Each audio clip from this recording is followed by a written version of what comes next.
Hello all, ఈరోజు మా హాస్టల్లో మార్నింగ్ టిఫిన్ నుంచి నైట్ డిన్నర్ వరకు ఏమేమి పెడతారో చూపిస్తాను.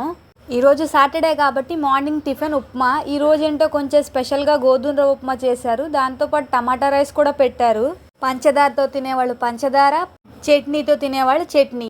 నేనైతే పంచదారతోనే తింటాను, టేస్ట్ అయితే బాగుంది.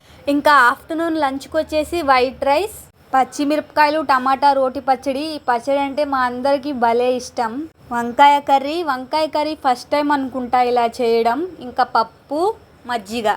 మా హాస్టల్లో ఎవ్రీడే ఈవినింగ్, ఆఫ్టర్నూన్ మజ్జిగ అయితే కంపల్సరీగా ఉంటుంది.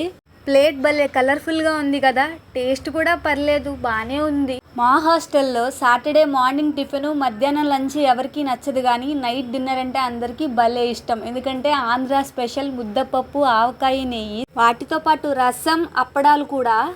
ఈరోజు అప్పడాలు పెట్టలేదు, గొట్టాలు పెట్టారు. మేమైతే వీటిని గొట్టాలనే అంటాం, కొంతమంది బొంగులు, గవ్వలు అని కూడా అంటున్నారు. మీ ఏరియాలో మీరేమంటారో కమెంట్ చేయండి. ఈరోజు నైట్ డిన్నర్ చేయకుండా ఎవ్వరూ ఉండరు, ఎందుకంటే అందరికీ ఫేవరెట్ ఇది. ఫైనల్గా ప్లేట్ అయితే ఇలా ఉంది, టేస్ట్ అయితే ఇంకా బాగుంది. వీడియో నచ్చితే లైక్ చేయండి, షేర్ చేయండి, సబ్స్క్రైబ్ చేయండి. Thank you for watching.